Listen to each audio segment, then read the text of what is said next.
Hey everybody, how are you? My name is Amy and I go by Lady Bolding, and I want to talk to you about something that I don't think many see in me.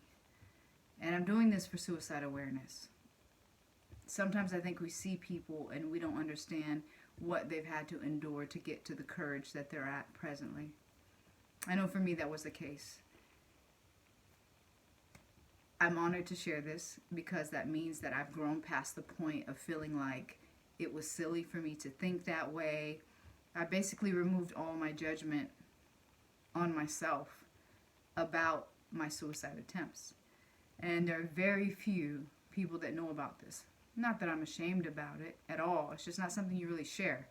In fact, that's one of the reasons suicide comes around in thought many times, is because you do feel like there's nobody there and there's no reason to go on. There's two times in my adult life that I had considered it, and I share this because it's important for you to see that there are a lot of people who actually consider this, if not just multiple times in their life. You're not alone. The first time I was 20, I'm going to say about 24, maybe even 25. And I had 3 kids already, a failed marriage already. And I was laying there feeling just, everything was overwhelming, right? I had these 3 kids by myself. I had moved out of the state that I had lived in when I was married, so I was alone. It was cold, it was wintertime. I got these 3 kids who were literally like a year apart, running around, and I thought, what am I giving them? Like, what life can I give them? Especially me coming from having no mother, having no father, nobody around, no structure on what family was like or what you're supposed to do with the family or how to be raised. I was just used to foster care, and so I had a lot of abandonment, detachment, identification issues with myself. And here I was with these 3 kids, and I really started to question myself as a parent, right? I was like, what do I know to raise 3 children? I have them in a state where I didn't know what to do, how to be a mother. I felt that I didn't have the tools that I needed or the experience of a family life. And so there I was. It was me and the gun.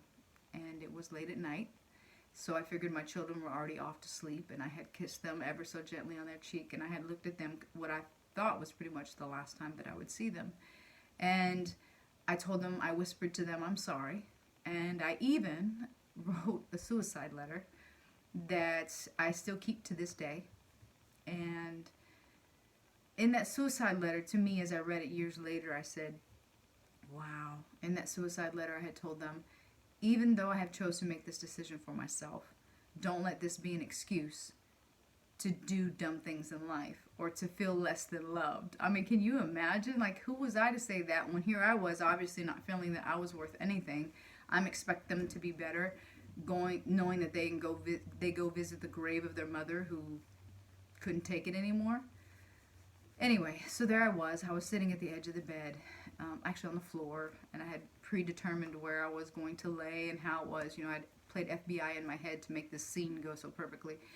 And I was there, and I had the gun, and just as I was getting ready to pull the trigger, all I heard was the sound of a pamper and my almost 1-year-old son running down the hallway screaming, "Mama, mama, mama, mama, mama."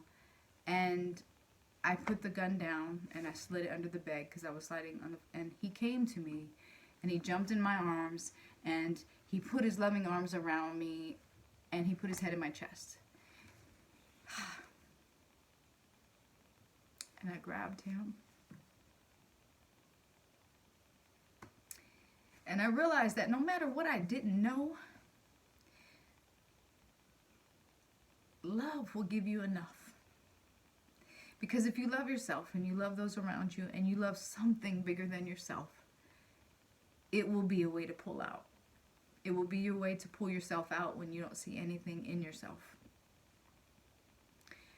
I was given a book, The Prayer of Jabez, and I read it that night as I slept with my son in my arms. I read the entire book in one night. And the prayer of Jabez was so important to me because his name Jabez means I bore him in pain. So his whole life, he, he didn't want to live that name. He didn't want to be called pain. I mean, who wants to go around and your name is pain, right? So I realized from that day forward that I would no longer see myself as somebody who didn't have what I needed to be a parent, or to be a being, or to be a provider, or to be human, or to be worth anything. That I would go forward in understanding that I must have been chosen to be here for something greater than maybe even I can see at this time. That was the first attempt. The second time that I had considered it, I was older. This was just 3 years ago, and really, I don't think nobody on the planet knows about this time, so I'm sharing this for the first time with you, because this is a real thing, and I don't ever want you to feel like what you're going through is not real. We make it real in our mind more than it is, but I understand it's a real emotion. And so there I was. I had this pretty smooth sailing, let's say for where I came from, I had a pretty smooth sailing life. I had a good paying job, I had a nice car, I had my things together, I had a home, I kept my kids in good homes. I had got through that point, that first moment where I was gonna, take my life. And this is years later, I'm gonna say 20 years later or whatnot. And something had happened in my life that caused me to lose it all. I lost my job, and this was nothing I did. It was something that had happened, and I was just literally, sometimes bad things happen to good people, and that's kind of what happened in this circumstance. So I laid there, and at this time my kids are grown, right? They're off on their own, they're not around, and so I'm going, what do I have to live for? If I were to go away right now, like, who really needs me? My kids are grown, not married, don't have a relationship. What would keep me from even being noticed? Like, my kids have their life to live. They're strong enough now. They're not looking at me for these type of things. I didn't have anything. I literally didn't even know where my next meal was coming from.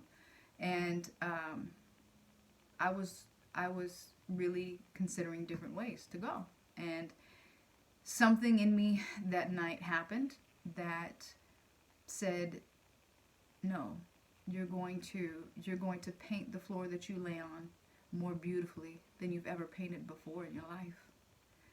And it's not going to be because there's people around you that you have to care for, or people around you it's going to be because what's inside of you has never ever had the chance to come out. You keep suppressing the beauty in your pain.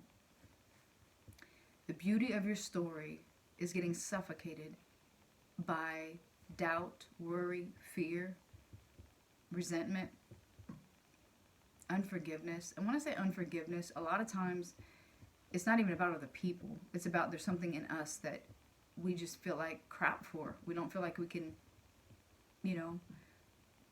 fix, or that we can make go away. And so I come to you today to remind you that you are absolutely amazing. And I know some of you, the circumstance is bigger than what the reality is. And the reality is you have everything within you that you'll ever need. There is nobody that has the power to take the best you from you unless you allow them to.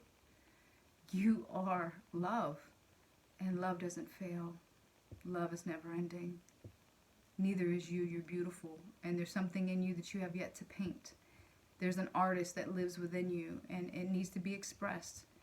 And I know sometimes that walk can be lonely because of the fact that there's nobody else there. You're the only one out there painting, right? It's the perfect time right now to build the best you inside of you. You're not alone. You are loved. You're a drop in a big ocean of people. You are never alone, even when the mind tries to tell you that. You're not. I challenge you to close your eyes and to reach for those mentors, whether they're mentors who are alive, whether they're mentors who have already gone. No matter who they are, pull the strength. Pull those Martin Luther Kings, the Wayne Dyers, the Thich Nhat Hanh, the Lao Tzu, the Oprah Winfrey, all these people, these Joe Dispenzas, these Bob Proctors, all these people who have spent their life giving to us who at times feel that there's nothing left, that there's nothing more, but to tell us to keep believing in ourselves. So I'm telling you to keep believing in yourself, and tell yourself at least 2 times a day, I can. I will, and I am so worth it. Say it enough and you'll believe it, but I promise you it is the truth. God bless you. Wishing you the best because you are the best, made by the best.